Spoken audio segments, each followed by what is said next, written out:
just setting itself up. Okay. Right. Okay, I'll close that down. Go back to Zoom. I'll start broadcasting. We just need to wait for people to start coming in. Sure.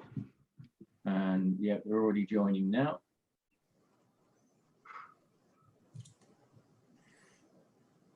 Okay. Hi everybody. My name is Matt Burtwhistle from FND Hope. We're just waiting for all of the attendees to join in. So if you just want to let me know in the chat that you can hear everything okay, I'd be much grateful to you. But we've got quite a large number of attendees tonight registered for this. Yeah, we're up to 50 already. We've got 140 registered. So thank you everybody for letting me know that you can hear me. That's great.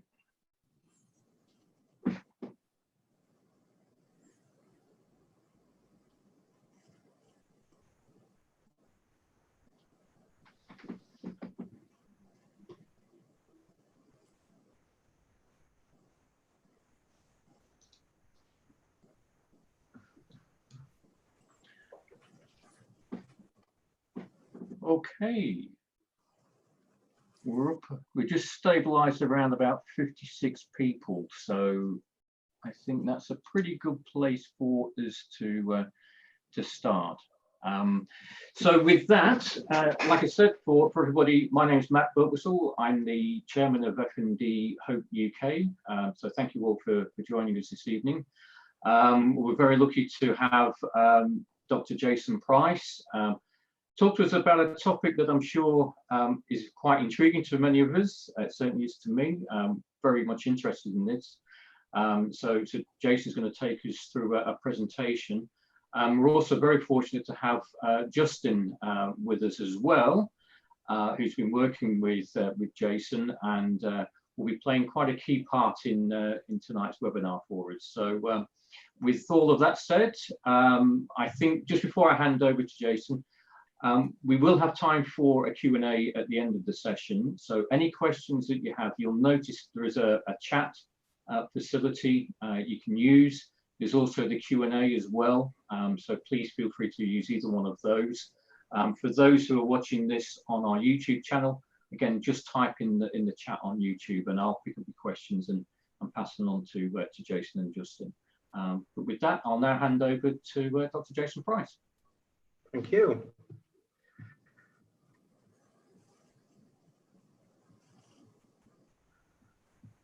So I'm just going to share my screen here.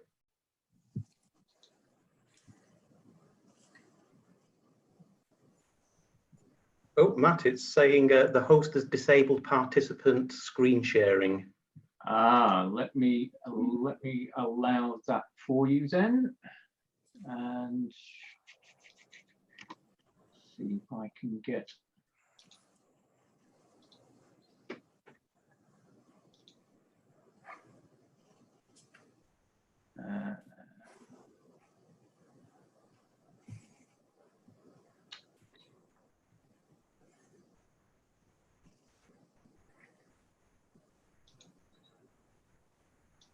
Right, just try that now, Jason. Perfect. Thank you.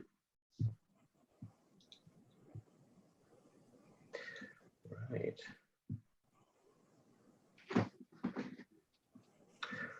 Well, thank you very much. Welcome, everyone. I'd just like to say a quick thank you to FND Hope for allowing this platform for me to speak with you all about clinical hypnosis and why I think it's particularly relevant to FND treatment. This presentation or this webinar is going to be in two parts. So first of all, I'll take you through a little PowerPoint presentation where I'll be describing why I think that clinical hypnosis is so relevant to FND treatment. And then after that, I'm going to hand over to Justin, who is someone that I've worked with over the last year to help with some of the functional symptoms that he has. And using clinical hypnosis as really the primary intervention to get him to a place where he could start to engage with physiotherapy again. So first of all, I suppose it would be helpful to describe what we mean by hypnosis. I'm just moving these spaces out of the way. So what do we mean by hypnosis? Well, hypnosis is a controlled attentional state whereby we're able to use a volitional dissociative mechanism. And we do this by locating our attentional resources on something very, very specific. And this is usually assisted by various suggestions that are being given by the hypnotherapist. So hypnosis in itself, a hypnotic trance, is a very, very focused attentional state that allows us to manipulate the way in which our neural networks work. Now, these trance states are very ordinary occurrences. They happen in every day. Daydreaming is a perfect example. We all sort of daydream at times. And when we sort of drift off, we're not quite sort of in tune with the external or indeed the internal world. So trance states are very ordinary. These dissociative states are very ordinary, and we experience them all the time. One of the things that we can use with clinical hypnosis is an adjunct really to various psychological and physical therapies. And I would like to give a bit of a shout out to various colleagues in physio, OT, neurology. These kinds of techniques in hypnosis don't need to be just used by psychologists or psychiatrists. These are techniques that all of us can use in our day-to-day work as well. So although we can use the hypnosis as an adjunct to some of the more traditional therapies we use, what I will be arguing in this webinar is that there are very, very specific properties of hypnosis that make it particularly suited to working well with FND. So here's a quote that I think encapsulates the idea of a trance-like state. So hypnosis produces a highly focused, absorbed attentional state that minimizes competing thoughts and sensations. So in some ways, hypnotic trance is a little bit like a waking dream. So when we have a dream, for example, we can dream all sorts of, wonderful, amazing things that happen. We can fly, there are monsters, there are all sorts of things going on. And those rational systems in the brain that would usually tell us that that can't happen are sort of switched off. So your mind has a free wandering capacity. And that's what we're trying to do with hypnosis, with a hypnotic trance. We are able to switch on and off various types of attentional filter systems that allows us to produce particular effects for a positive outcome in whichever modality or whatever kinds of symptoms we're working with. There's a very large evidence base now for hypnosis, particularly in two key areas, which is IBS, irritable bowel syndrome, and pain. So these are two conditions and that I know overlap quite a bit with functional neurological symptoms. So there's a very large evidence base for that. Very, very helpful hypnosis with anxiety and stress. And what we also see from the research is that hypnosis also enhances the effects of traditional psychological therapies. So CBT, for example, if people are using imagery work with CBT under hypnosis, that imagery is much, much more vivid, which enhances the power of that particular technique. So we know that hypnosis, when used in conjunction with more sort of traditional psychological therapies, works really, really well. We also have a very, very strong evidence base now for hypnosis in terms of the underpinning neural processes that happen under trance. There's very, very strong fMRI and EEG evidence of altered neural patterns under hypnosis. So this isn't just an imagined process that happens. Hypnosis actually changes your neural patterning. I think it's probably helpful to go through a few frequently asked questions really with hypnosis. And one of the common ones is it mind control? We all see these things on the TV. And people sometimes get concerned that the hypnotist, the hypnotherapist is able to control the participant or the subject. It's not. It is not mind control at all. So what I sort of usually describe to people is that the hypnotist, the hypnotherapist is like a tour guide.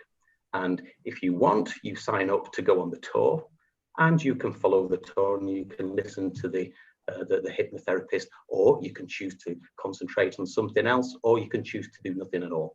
But the choice is yours. You subscribe to it, you follow it, or you can choose not to. So there's no element of control at all. And in fact, the research evidence suggests that under hypnosis, you're actually less likely to be controlled by another person than if you're not hypnotized, actually. So it's complete free will, and it's a choice that someone subscribes to be hypnotized and to go along with the helpful and the positive suggestions given by the hypnotherapist. The question is, can anybody be hypnotized? Yeah, most people can. Most people can have a good hypnotic experience. There's a smaller proportion of people that we refer to as highly hypnotizable, maybe about 10 to 20% of people thereabouts. And these are people that can really, really develop a highly focused attentional state, a really, really highly focused trance-like state, and do some really, really amazing things with their brain. They can turn off automatic neural processes that that are really sort of hardwired and are beyond most of us, but most people can have a good hypnotic experience. Another question, is it dangerous? Well, it's going to be a lot safer than medications because you're not actually introducing some kind of external chemical agent into the body. Most people do find it a very sort of pleasant experience.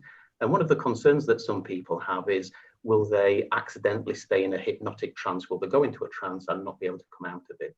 And certainly when beginner practitioners, hypnotherapists are starting, and certainly that was one of my concerns when I first started quite a few years ago, what happens if someone goes into a trance and you can't get them out of it?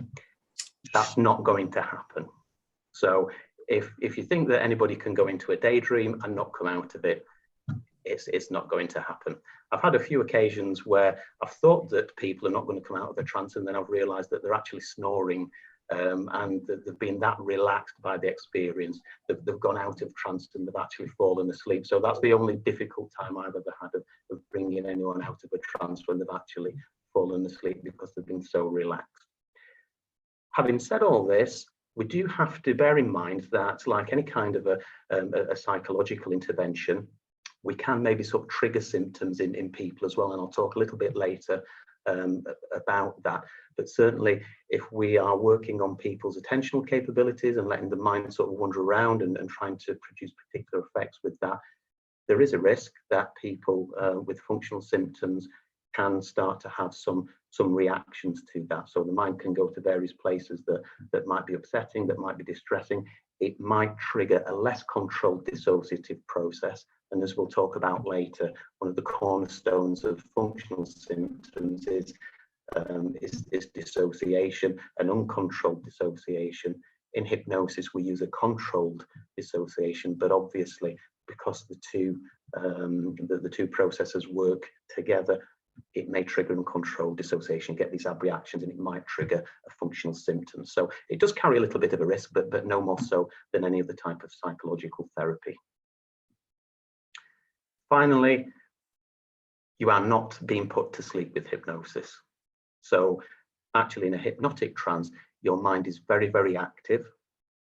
It's just very, very focused. So it switches off all the other systems and focuses exclusively on what it is the hypnotherapist is trying to guide you through.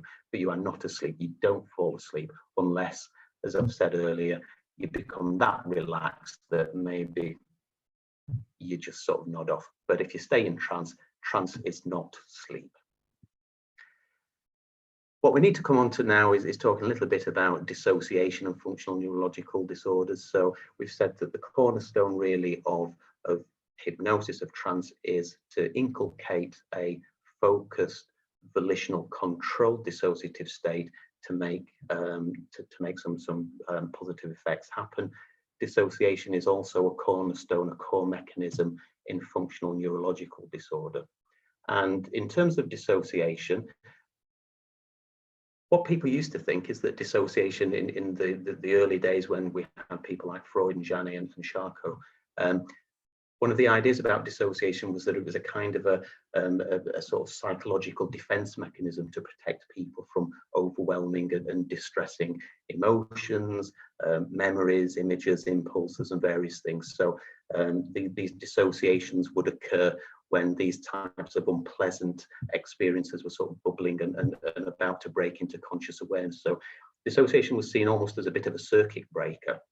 And whilst there's still an element, whilst that model still holds in lots of therapies today, that's dissociation as a function, as telling us why it happens. So dissociation as a function says it happens because there's this problem here and this is stopping this happening.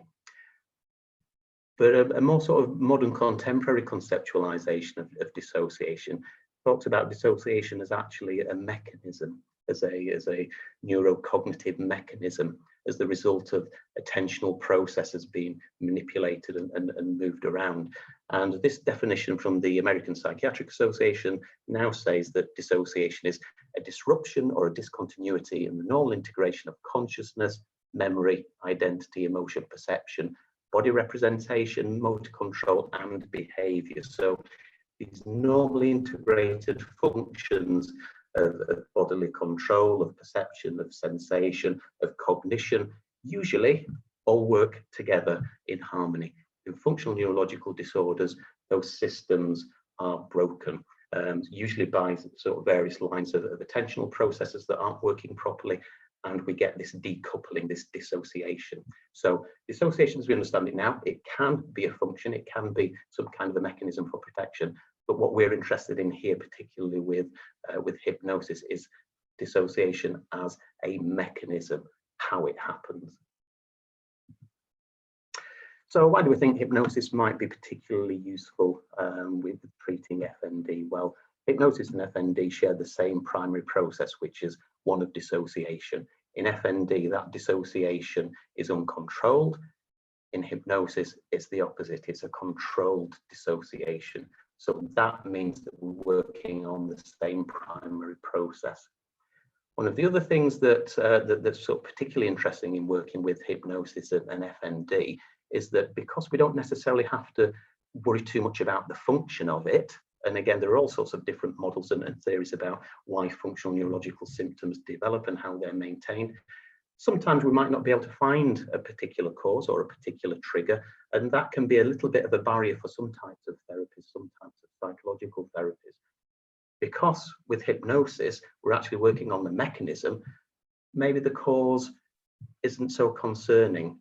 We can still work on the actual mechanism. So in absence of being able to identify a particular cause, which might be helpful, we can still work on the mechanism that's causing the problem, the mechanism of an uncontrolled dissociation. And one of the other things that we see through research is that during hypnosis, we can create and remove functional symptoms in experimental conditions, and I'll show you an example of that in a little while. So the way in which I view hypnosis is it's part of a newly developing series of neurocognitive therapies that use attention really as the core treatment process. And what I see is that hypnosis and mindfulness sit at two ends of a spectrum of attentional processes. There are a couple of examples there up on the screen where other people have sort of described both the similarities and the differences between hypnosis and mindfulness, and I'm sure probably a lot of you have heard of mindfulness. And what I see is that with hypnosis, we have a dissociation through a guided focus with the hypnotist through these properties of suggestion, making suggestions as they go along. And this creates a defocus, this creates a dissociation from other things that are going on, from these sort of competing elements that maybe start to detract. Mindfulness is at the other end of the attentional scale, and actually what we get is focus through defocus. And what I mean by that is that with mindfulness, we tend to pay attention to the present moment. So we tend to sort of not try to attend to things where the mind is sort of necessarily dragging us away to different areas. We can move that focus around a bit like a spotlight to try to pick up on certain things that we might be interested in listening to, either within our thought processes or within our body or other types of sensations. So hypnosis and mindfulness sit at two ends of an attentional spectrum. Mindfulness is much more around developing self-awareness and connectedness. Hypnosis is the opposite. And what I would say is that working with these neurocognitive attentional therapies, particularly with FND, is that during different sessions, I would alternate between one or the other to produce different types of effects. Sometimes we want particular focus, and mindfulness might be helpful. Sometimes we want defocus, and hypnosis can be helpful.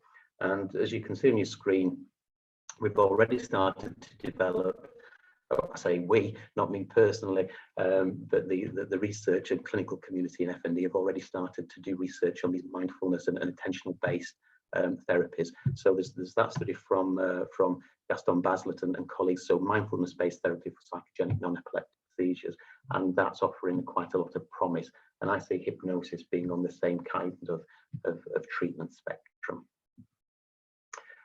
This study here shows how we can recreate different types of functional symptoms, and in this case, functional amnesia using hypnosis.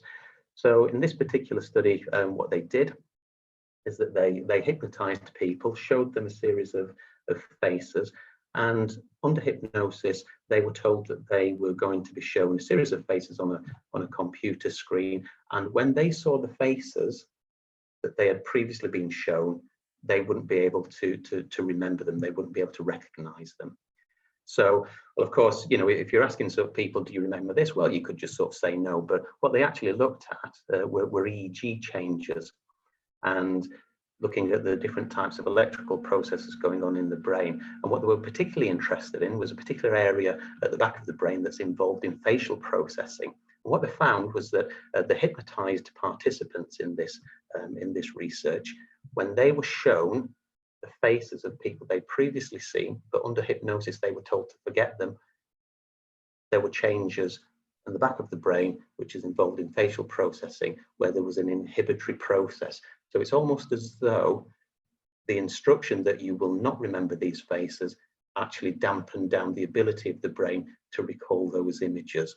And the amazing thing was, when people were then given an instruction to reverse the process, and they did the experiment again, the EEG changes went back to normal, and the people then started to recognize the faces again. So this is a really, really nice study that shows that under certain conditions, you can trigger, you can purposefully develop functional symptoms, in this case, functional amnesia, and then reverse it. So this gives a really, really great insight into the potential mechanism here for hypnosis working with functional symptoms. This is a study by Nguyen and colleagues, and this was a randomized control trial looking at motor functional neurological symptoms. And this was a manualized program. It was 10 one-hour sessions, and during the time between, the participants had to have 30 minutes of self-practice of self-hypnosis each day to keep up the momentum. And in this particular study, there was a direct suggestion under hypnosis for symptom alleviation. And what they found is that across all the different types of motor disturbance, there's a significant improvement in those symptoms that was maintained after therapy at 6-month follow-up. So a very, very targeted hypnosis treatment, significant and improved symptoms that was maintained 6 months later after treatment had finished. One of the interesting things that they've found is that although the symptoms, the motor symptoms, were effectively treated, there wasn't any significant difference in terms of any kind of psychological distress. What that suggests to me is that this hypnosis was working very, very specifically on these dissociative mechanisms, the actual mechanism itself that were causing the symptoms, and wasn't a sort of generalized psychological intervention. So it works very, very specifically on the symptom itself, on the mechanism. I'll just sort of take you through what I think is a bit of an overview of the different types of techniques that we might be interested in using hypnosis for FND.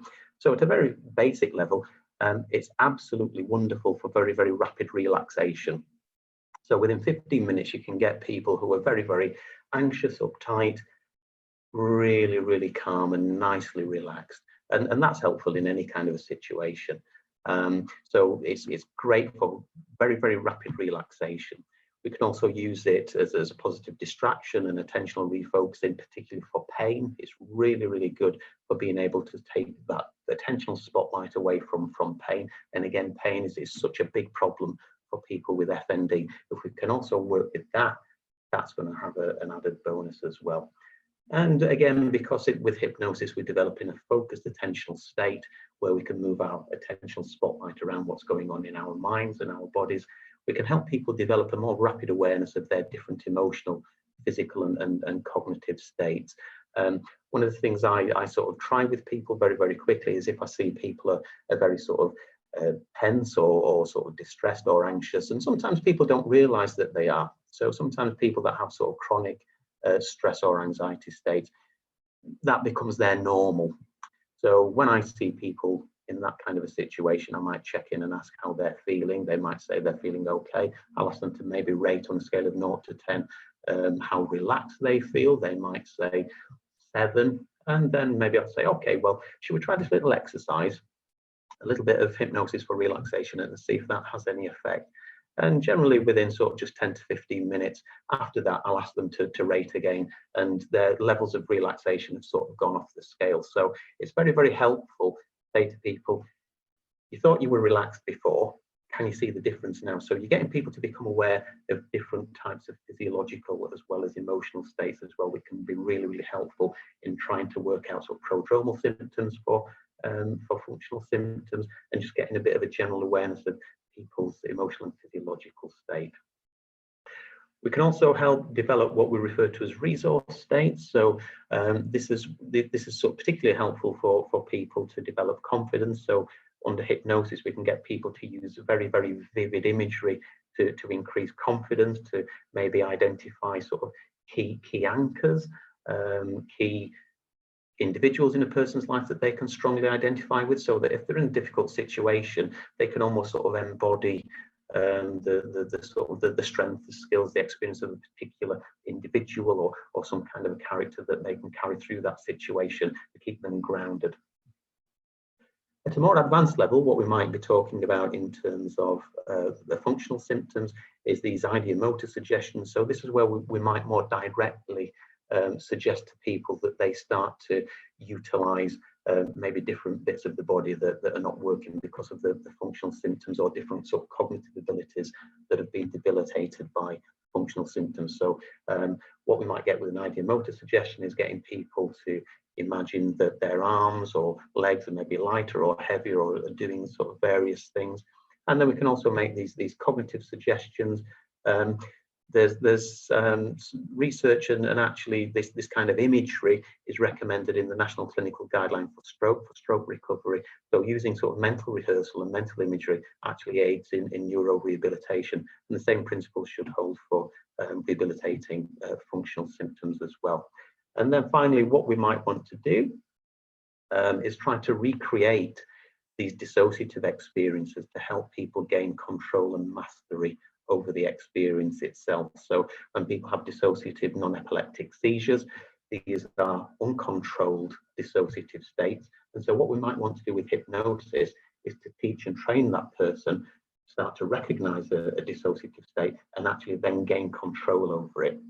So it's being able to take people to a state of dissociation that's controlled, that then allows them to start to gain mastery over that. So that hopefully, if they do start to have an uncontrolled dissociative experience, a dissociative non-epileptic seizure, they'll have the skills to try to ground themselves again, to try to take control of that dissociative experience. A typical hypnosis session, so those of you that are interested, this is sort of what it looks like. So we'd work with a client to try to develop a particular set of aims, and that might be around relaxation, it might be focused upon particular symptoms, and then there's usually a process of what we refer to as an induction. So this is gently helping someone to move down into this trance-like state, and it usually involves some kind of a body scan that some of you might be familiar with. So it's suggestions about relaxation, it's maybe some controlled breathing just to help somebody start to develop that focused attentional awareness. We then might move on to what we refer to as deepeners, to try to deepen that sense of hypnotic trance, using these suggestions for ideomotor imagery about different experiences within the body, maybe going through different aspects of deeper relaxation. There are various techniques we use to help that happen. And then we'll start to move on to actual imagery and making suggestions that are going to help with the various symptoms that we're looking at. Sometimes we make those suggestions actually in the session, actually while someone is in trance, and then sometimes we make what's referred to as these post-hypnotic suggestions. So these are suggestions that will sort of embed in someone's mind, so that even after the hypnosis session has ended, that person will go away and that process will still be taking place. Again, just to highlight the warning really, that with hypnosis it can trigger dissociative states as well, particularly in people who have non-epileptic seizures, because we're using the same kind of mechanism. So we do have a variety of different hypnotic strategies that are noted here again by Moen and colleagues, and this is adapted from a couple of chapters in the Handbook of Clinical Neurology, a special edition from 2016, and there's a reference for that later. These Moen et al. Look at different types of techniques that we can use for functional neurological symptoms and give some sort of great suggestions on what we might do. So these are around directed attention or misdirecting attention at various points to try to alleviate symptoms. We can also start to use imagery about past functioning as well. So what things were like before someone started to develop symptoms, to start to reconnect those memory circuits that are starting to drive that normal neural patterning back, trying to sort of take back control over that. Relaxation, as we've spoken about before, and again using various novel ways, novel imagery to increase movement in novel ways. So one of the things that we know about functional symptoms is that if we pay attention, either conscious attention or neural attention to the symptom, tends to make it worse. And some of the specialist physio techniques that are used, if someone has an affected limb, for example, the physios will tend to use an exercise that recruits that limb in a secondary process. So in that way, it sort of sneaks in the movement, so it starts to give a feedback mechanism that the limb can start to work normally as well. Again, we've already covered how hypnosis might be particularly helpful for working with dissociative non-epileptic seizures. Again, just about recreating that sense of dissociation, but this time in a controlled environment and gaining mastery over that particular process. And just to wrap up with a few conclusions really before I hand over to Justin in a moment. So what we know is that hypnosis has a reliable and demonstrable cognitive neuropsychological properties, which has been well evidenced now in various cognitive experiments as well as imaging studies. It works at a primary process level with dissociation. That's the core mechanism, the core feature of hypnosis, and is also one of the core features of functional neurological symptoms. And hypnosis is already used as a part of other mainstream types of therapies. There's a lot of imagery used in CBT, for example, and really it's hypnosis by any other name. It's also particularly helpful for comorbid conditions such as pain and IBS. Because it works on the mechanism, we don't need to worry so much sometimes about the cause. This has been one of the sort of psychological goals, I think, traditionally, that we're trying to find a cause for these symptoms, a psychological cause, and maybe work on that. With hypnosis, we don't need to worry about that. So if we can't find a cause or a function maybe to work with, that's okay, because hypnosis still offers us a mode of treatment because it works on the mechanism. We have this preliminary evidence of the effectiveness of treating FND that I've highlighted a little bit of. There's a huge amount of evidence that we don't have time to go through as well. And the beauty of it is that hypnosis can be used by a variety of healthcare professionals, not just psychologists and psychiatrists, as I mentioned earlier. So, physios, OT, speech and language therapy, neurologists, they can all use this very, very quickly. The other thing I like about hypnosis is it's very empowering. So, usually I will sort of give people a CD to practice at home, and then people have that skill. They develop a skill. You are teaching people to develop a particular skill. They can take that away and then they can use that whenever they need that. They're not reliant upon you as a professional to come in and do something. It's very empowering. And just sort of finally, really, we just need larger randomized controlled trials, more and more sort of evidence to get it onto the main stage, so that this starts to become a mainline therapeutic intervention for people with functional neurological conditions. There's just a little bit of information there if you want to try hypnosis with someone about finding an appropriate practitioner.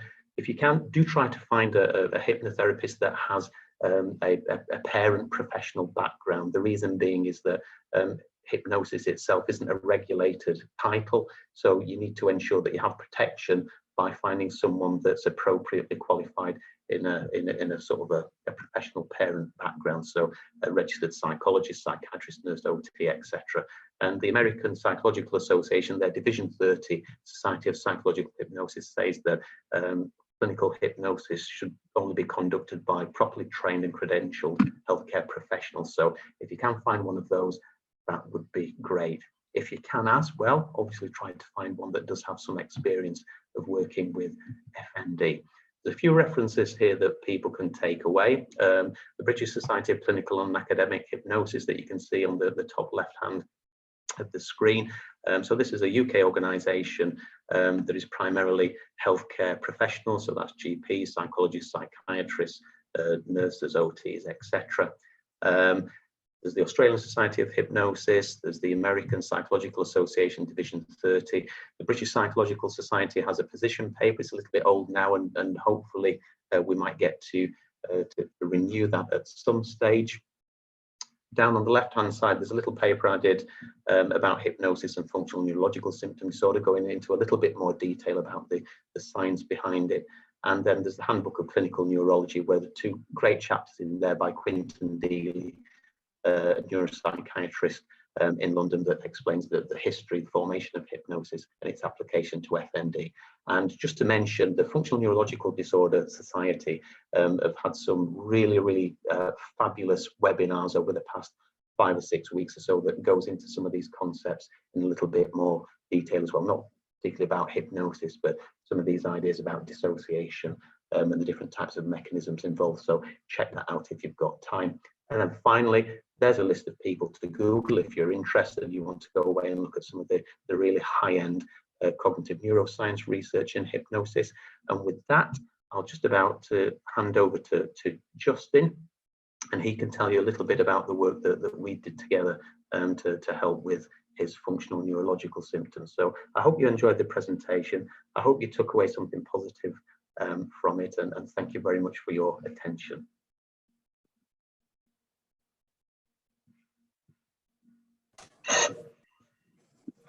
Hello everyone, I'm Justin Weston. I'm 48 years old, and I'm a local government accountant, and I think I'd had a fairly successful career for about 25 years after coming out of university, and then suddenly I had some problems and issues that almost sort of turned my life upside down. And it was lucky that, I think I got in touch with Dr. Price, and he and hypnosis was a big factor in my rehabilitation. So just like to take you through a little bit of the history. Take you through the sort of diagnosis that Dr. Price gave me, and that was a really key element of me understanding what was going on with my condition, and then take you through some of the hypnosis. Essentially, the problem that I had was with my neck, and I found particularly the neck muscles getting very stiff, and my ability to keep my head straight, and my head was moving really, and I couldn't keep control of it. So it was almost going lopsided a little bit to the right and moving to the left. And this started about 3 years ago. So it was probably in the sort of summer of 2017. So I've been living with the neurological disorder probably for about 3 years. And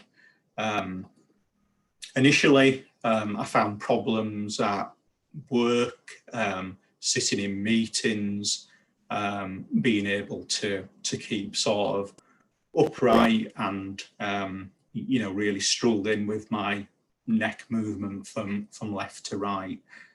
I found I initially had problems with coordination and being able to sort of keep straight when I was walking, and being able to you know, sort of almost have a sort of reasonable positive posture. You know, the posture was sort of lacking to the side, and I could see it happening over time, and I felt very conscious of it in meetings, in social situations, and it started to get progressively worse. I went to GPs. They could see there was an issue because I couldn't keep my head sort of vertically straight. It was always sort of straying to the side. I found that I couldn't drive and I couldn't look particularly well, and I felt very unsafe as a driver. And then particular things at home, I found it sort of difficult to get out of the bed, walk down the stairs, do basic tasks such as washing up.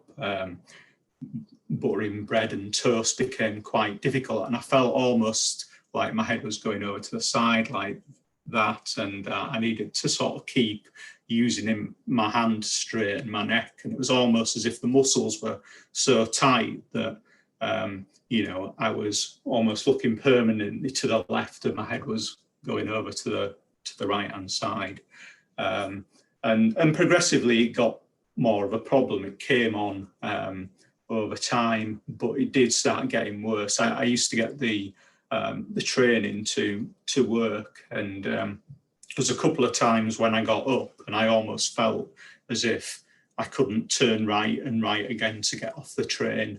Yeah, I felt like you know, my coordination was very bad, and it really felt as if my neck was so tight that it was, you know, and this is no exaggeration, that it was going to snap and break. You know, and almost I was walking around holding my head for a considerable period of time. Eventually I got referred to a physio specialist, and he did an MRI scan, and they identified a benign tumour which was on the sort of left side of my upper back and trapezium. And I had that removed, and you know, I thought great and fantastic that you know, my movement would start to recover. But actually the converse happened, that it was probably my coordination and my movement got worse, and I almost felt like I couldn't go to work. I didn't want to leave the house. I felt acutely aware in every circumstance of that people could see that I wasn't in a normal posture, and you know, I felt very, very uncomfortable by that. So I went to physiotherapy, did some initial work with a spinal musculoskeletal physiotherapist, and what we saw was no improvement, just because of the fact that the muscles, particularly on the right hand side of my neck, were so tight. So they, you know, the disruptive behaviour in terms of the neck and its functioning continued and got worse after the operation. You know, and I kept going back to the GP, kept going back to the physio, and nothing was really working. I didn't really understand what was happening. It was quite a scary period in my life, and I spent a lot of time at home, a lot of time off work, which I'd never done before. And you know, almost I was searching for what was happening to me, and could I understand, and if I could understand, then hopefully that would help me recover from some of the symptoms that I was suffering. I first met Dr. Price about 15 months ago. and you know, this was in the local hospital in the neuropsychology department, and you know, almost I can remember walking in. I had to hold my head as I was walking along. I couldn't turn the corner. It was quite a difficult, you know, sort of physical movement for me to get into the consultation. You know, sort of what I found quite quickly was that, you know, I explained my symptoms, and you know, I asked for advice and help. And Dr. Price was the first person who actually gave me sort of any feedback as to what he thought was happening with my muscles, with my movement, and that really helped. So the initial discussions we had was around the fact that the tumour had caused the neck functioning and the muscles to dysfunction completely, and the brain had literally lost its way in terms of its sort of map of the world as to how my brain moves the neck. And you know, most people have every single movement they make, their neck sort of guides them and helps them to coordinate and control where they're going, what they're doing, what their positioning is, how they're looking at particular tasks. And you know, I think Dr. Price's explanation to me was that my brain had forgot what to do. So almost the sort of physical hardware was there, it was working, so the neck and the muscles were all there, they should be working perfectly well, but because I had a tumour in my back, the brain had started to recreate a new way of moving my neck, and that way meant that there was a lot of pressure on the right hand side muscles, and the brain was reacting and forcing movements that were not normal, and that was causing me a lot of pain in my neck muscles, and it meant that my neck wasn't working in the normal automatic way that everybody takes for granted.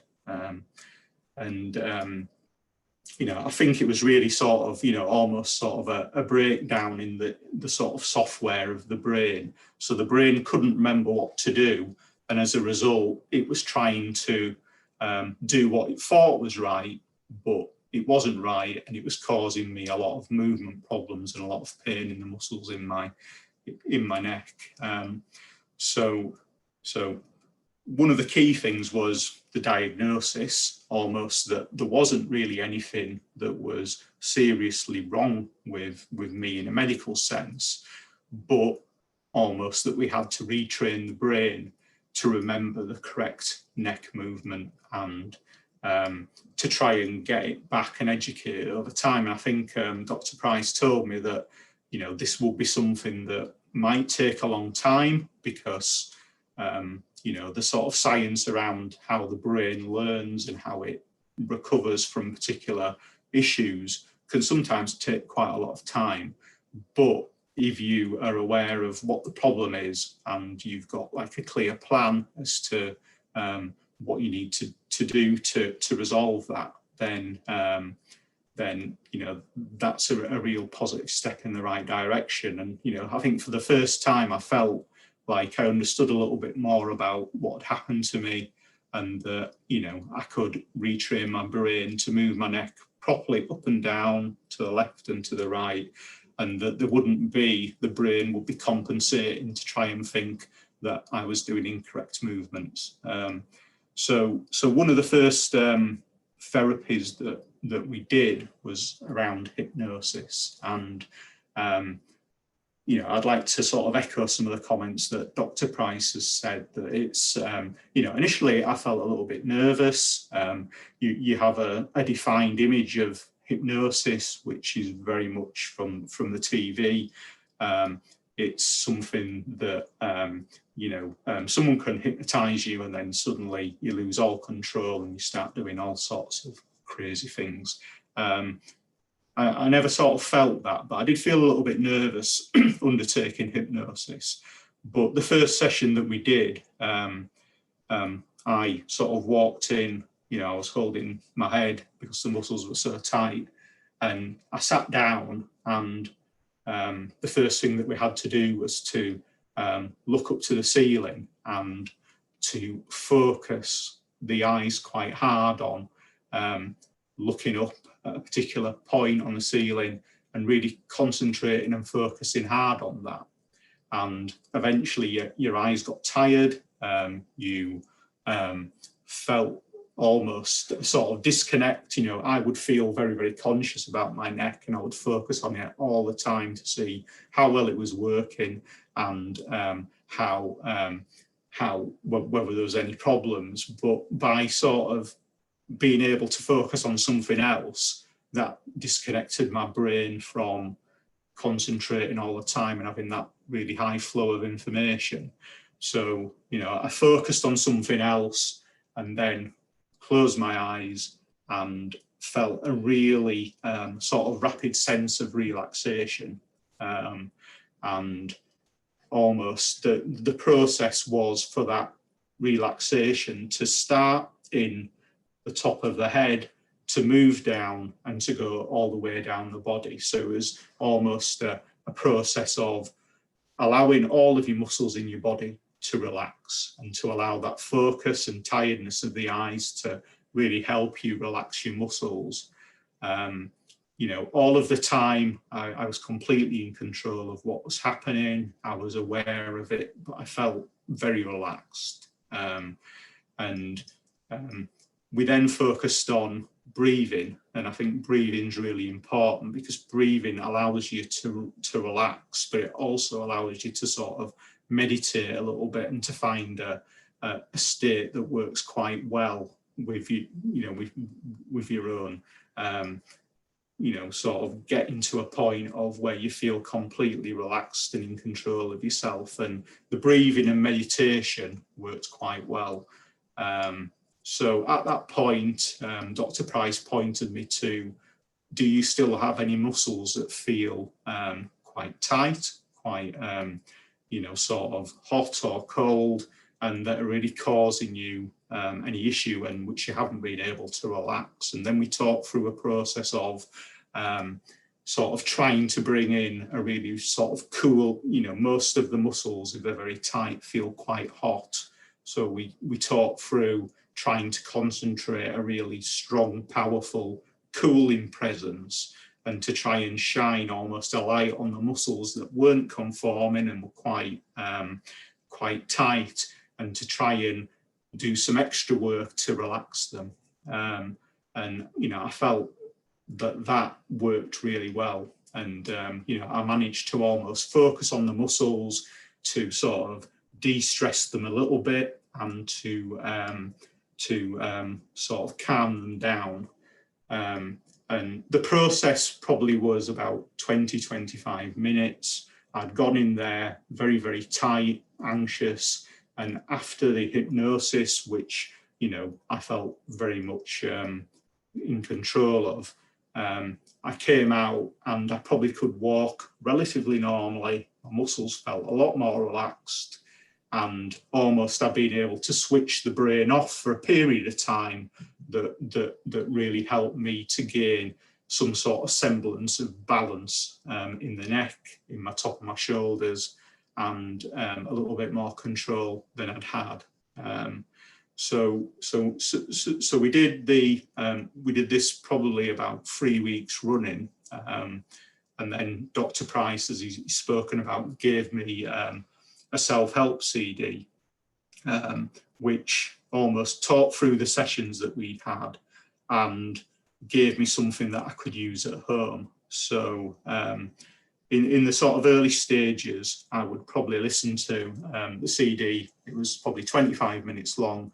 I'd listen to that on my own in a quiet environment, probably every day each week. And, you know, most times I would wake up in the morning quite tight. I could feel my neck being a bit of a problem, and I'd put the CD on, I'd listen to it, I'd relax, meditate, de-stress a little bit, and the symptoms felt much better. And that helped me go about my sort of day-to-day tasks. And almost, I've listened to that CD probably maybe, you know, I still use it now, 18 months later. I probably use it maybe 2 times a week. I've probably used it 3 or 4 times a week over the 18-month period. And that's been a really good focus. It's helped me to relax generally in my life. I use some of the breathing and meditation processes to help me go to sleep on a night.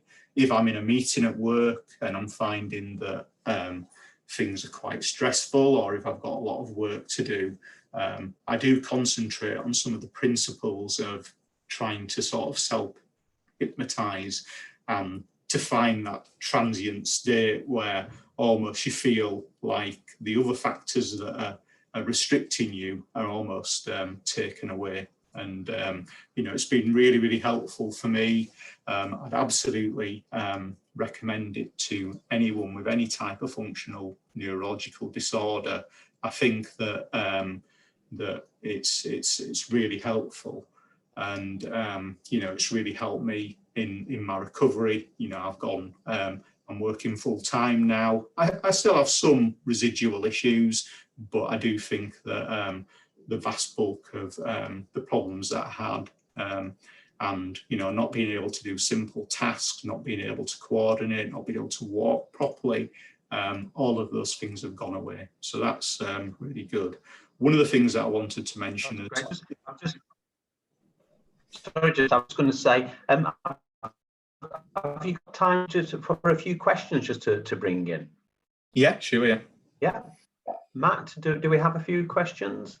We already have some questions coming through, and I'm conscious that we're running up to an hour here, but I do thank everybody for sticking with us. I can see that there's still a lot of people here, so we'll keep going. There's no natural time limit apart from just being reasonable. So I'm going to pick some questions that came quite early on. If I just back up here and maybe just see. And this one from Rebecca, who'd asked, do you find that hypnosis for patients with FND is more beneficial for the patients who have experienced a significant traumatic event or events in their life, and or patient who have experienced a series of stresses, that is mental illness or medical injury in their life? In relation to that, what I would say is, so hypnosis isn't one of the recommended treatments for trauma, for example. However, cognitive behavior therapy, trauma-focused CBT uses a lot of potential imagery, which I would say is hypnosis within that. And also EMDR, eye movement desensitization reprocessing, which is you know, one of the other recommended treatments for things like PTSD. I would say uses elements of hypnosis. So I wouldn't use hypnosis particularly for trauma, because there are other evidence-based treatments that work on these sort of neurocognitive attentional processes that are evidence-based. Okay, thank you. And Jennifer had a question that kind of follows on from this, or is kind of connected, but could the use of hypnosis trigger any hidden trauma? Yes, potentially. That's one of the caveats that you know, I'd mentioned in the presentation. If you're allowing the mind to sort of wander freely and creating these dissociations, which are breaking down sometimes some of the barriers. So some of the barriers that cause the problems that we see in the functional symptoms can also hold various other things at bay. So yeah, it can trigger that, which is why I say it's important to find a hypnotherapist that has some you know, previous health training, because if people do have an adverse reaction like that, they will be equipped to deal with that. Okay. And this question here, would you suggest hypnosis on an FND patient who experiences severe FND symptoms during an attempt at meditation? In other words, doing the mindfulness can actually bring on non-epileptic seizures and so on? It's a bit of a difficult question to answer, because in my experience, a lot of people that have experienced mindfulness haven't maybe experienced mindfulness as such. So when we talk about that attentional spectrum, so on one side we have mindfulness meditation, and on this side we have hypnosis. I would sort of alternate between the two. One has awareness of things that are going on, which is the mindfulness, and the other, the hypnosis, is a defocus, is sort of moving your mind away to something which has been suggested by the hypnotherapist for a positive gain. What I've found is that when people meditate, they start to become aware of things going on in the body that can become very uncomfortable. So what I would say is that sometimes mindfulness could cause a problem and hypnosis could be the solution, and then vice versa, which is why it's important to have a skilled practitioner that can maybe use both types of treatments. Okay. Question here from Paul. Can hypnosis be done on children? His daughter, who's 12 years old, has non-epileptic seizures, but CBT hasn't helped. I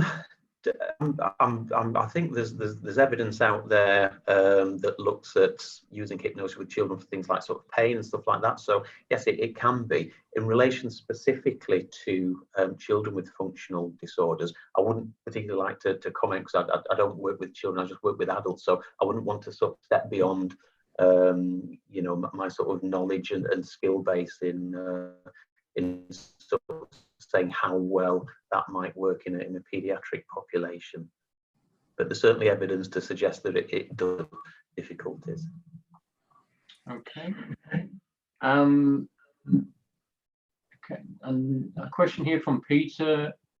Have you ever seen hypnosis beneficial for memory loss FND?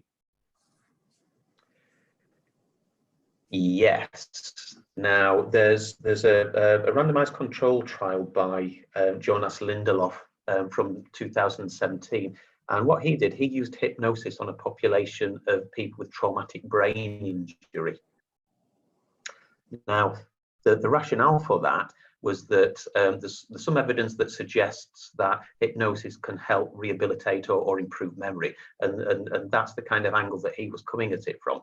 What he did find, yes, it did improve people's working memory that had a traumatic brain injury.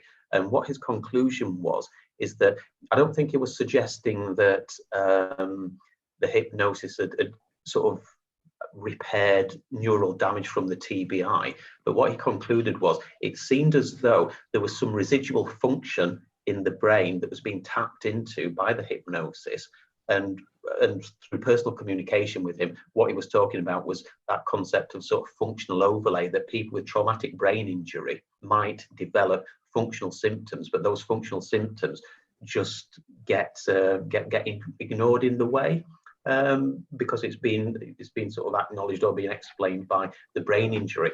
And what we do know is that people with non-epileptic seizures, for example, are at a higher risk of developing those seizures following head and brain injury as well. So following those kinds of things, what we are seeing is that there might be these concepts of functional overlay, of which hypnosis is helpful for. So yes, I would say in terms of functional, you know, some potential intervention. Yep. Okay.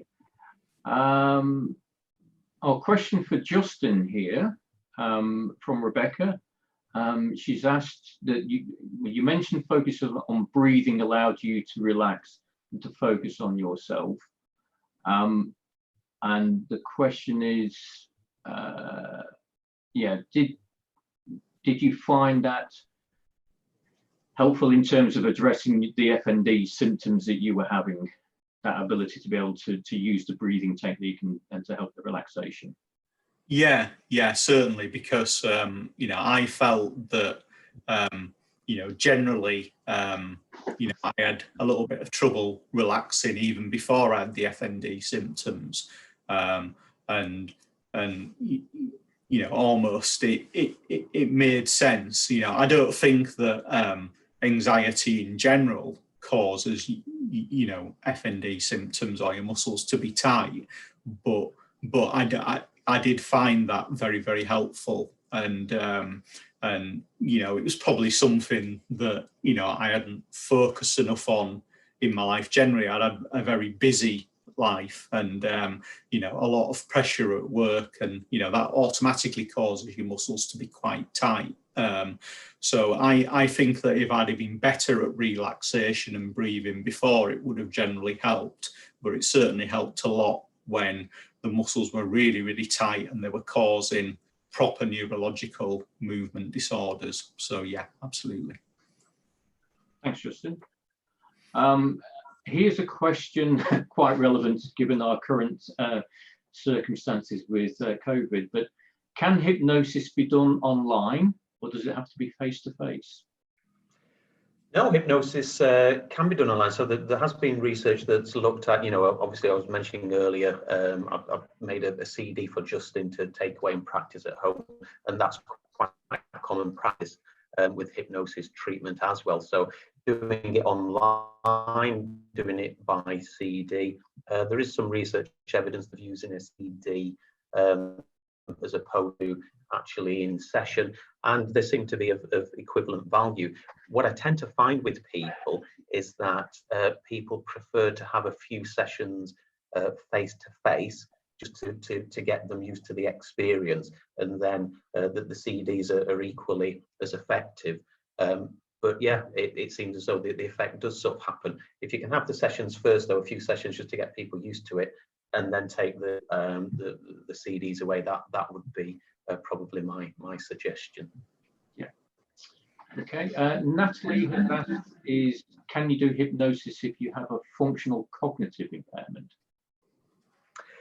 Yes. So as I mentioned earlier, the study by Jonas Lindelof and his team in 2017. So these were people that had traumatic brain injury. So you know, we would be expecting those people to have a degree of cognitive difficulty from the brain injury as well. And it seems to, you know, it obviously sort of seemed to work for them. In terms of some of the cognitive, if we're talking about sort of functional cognitive problems, again, this is due to an element of dissociation. So what we're actually using is the mechanism of dissociation, controlled dissociation in hypnosis, trying to steer the mind and the brain back to the path that we want. So I'd certainly say that there's potential there. There's that initial study by Professor Lindelof and his colleagues. But yeah, we need more research. We need larger randomized controlled trials. Okay. Mark has asked, how easy will it be to access this? Will it be available in lots of locations or just in specialist centres? And I know you touched on that in your presentation about the different types of, you know, hypnotherapists that are out there. So maybe just talk a little bit more about that. Yeah, I think it's quite difficult because you know, in terms of the slides that I'd put on, my recommendation would be to be careful about the practitioners that you do see, because hypnosis as a profession isn't sort of particularly regulated. So in terms of finding an appropriately qualified practitioner, what I'd suggest is if you have a look at the references I put on the final slide. So there's the British Society for Clinical and Academic Hypnosis in the UK. There's the Australian Society for Hypnosis. In America, the American Psychological Association, their Division 30, I think, have a search facility that can put you in touch with appropriate practitioners. What I would say is if people are offering hypnosis, to ensure that they're a member of some a professional background, a healthcare professional background, if you can. You can check against things like the HCPC register in the UK to make sure that they're you know, sort of qualified psychologists, etc. But it is, you know, I would sort of recommend trying to find hypnotherapists that do have an additional healthcare background. So it's tricky, and it's particularly tricky if we're sort of saying, well, and if you can find a hypnotherapist that's also got professional healthcare background training, that's also got familiarity with FND. You know, we are asking the world a little bit, but that would probably be the gold standard. Yep. Okay, yeah, so there's been quite a few questions about how to access pathways that you can follow. So I hope with what you've just outlined there, Jason, that helps people out, as well as also the different locations. Obviously, we've got people from different countries. We've got people from Italy. We've got people from the US as wider as well. So obviously use the sources. I will try and get some of this information that Jason has shared, put it onto the FND Hope website after this presentation, so that there's somewhere we can talk about how we can get that material and share that on the website. Just some more questions that we've got here, and this one for you, Justin, from Victoria.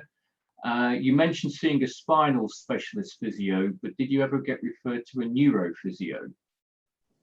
No. Easy answer. Yeah, it was, yeah. No, that's fine. Thanks, Justin.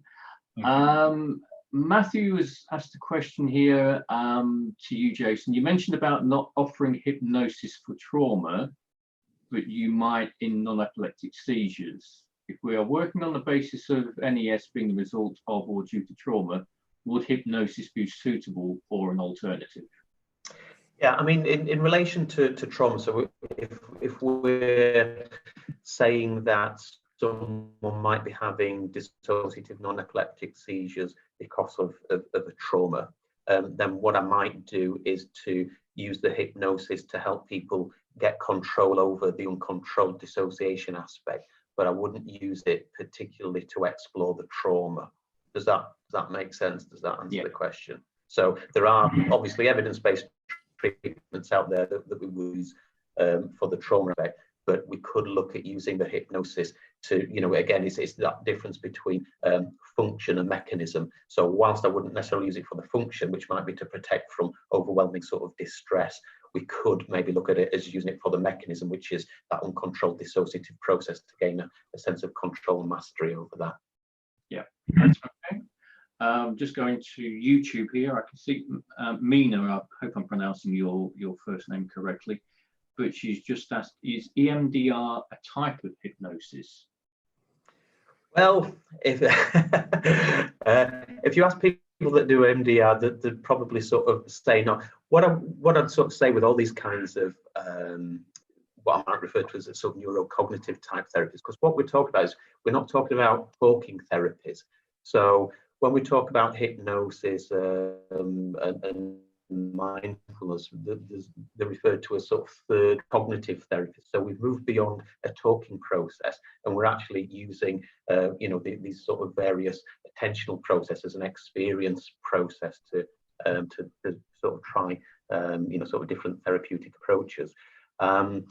So EMDR, I would say, forms part of that group of neurocognitive therapies, using attentional modulation to produce a particular. I mean, you know, there's a 2-hour webinar on the process of EMDR. We could go into it, but we don't have time. But what I would say is it's part of that group of treatments that use a very similar mechanism. So I wouldn't say that EMDR is just hypnosis. I think that there are these elements of sort of hypnotic and attentional manipulation within that sort of make a little family of things like mindfulness, hypnosis, and EMDR. Yeah. Yeah. And I've had another question. I'm trying to avoid, and just for everybody's benefit, there are quite a number of questions that have come through that I just haven't been able to ask because I don't want to put Dr. Price in the position of giving advice, because we can't do that here. But this one, I'm trying to present this in a general way, because I know that this is something that a lot of people will be thinking about, and that is that when you do suffer with FND, as you'll know, people will have good days, they'll have bad days. The symptoms will be varied, they will differ from day to day. Sometimes it might be a problem with mobility, other times it's problems with speech. Pain might be constant or it eases off. In those sorts of circumstances where there's a wide range of symptoms and people are feeling kind of, nothing's ever going to work, what are the outcomes like with using hypnosis? What have you experienced when you've been working with patients with that sort of depth of symptoms?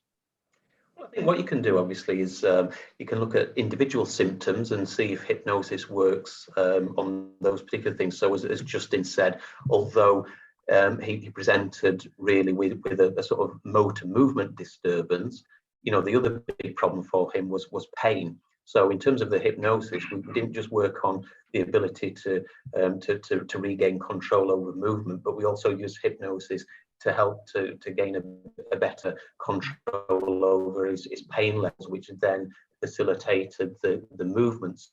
We could look at individual aspects of symptoms and use hypnosis with that. When I see people that have sort of multiple functional problems, sometimes it feels a little bit like a needle in a haystack. Is where do we start here?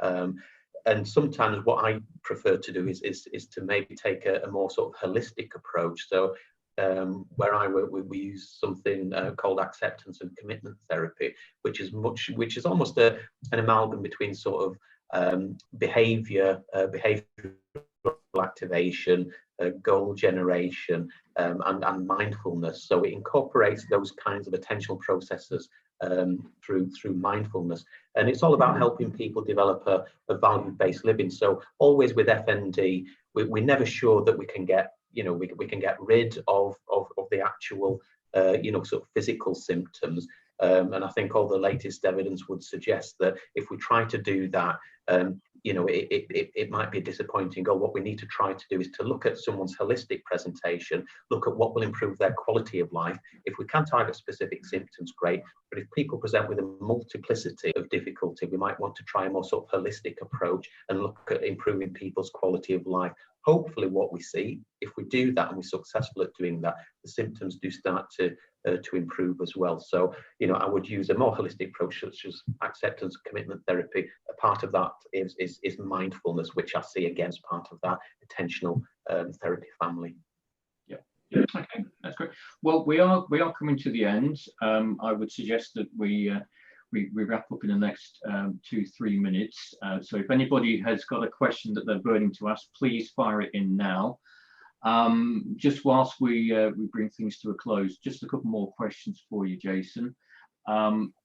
This one's quite interesting, actually, from Pete. He said, Jason, how do psychologists train in hypnosis to help their FND work, please? Right. I do have to say, I have no conflict of interest here, but in the UK, there's the British Society for Clinical and Academic Hypnosis, which put sort of regular training events on. And as I've said, this is an organisation that select people that have a health professional background. So anybody can that is provided by people that are sort of credible, that are reliable, that know what they're talking about, really. But basically, anybody can train to do hypnosis. You know, you don't have to be a psychologist, as I said. It's all out there. It's just finding a good organisation that's going to provide you with sort of sound and credible training. Okay. And this one is just a follow up to your previous answer.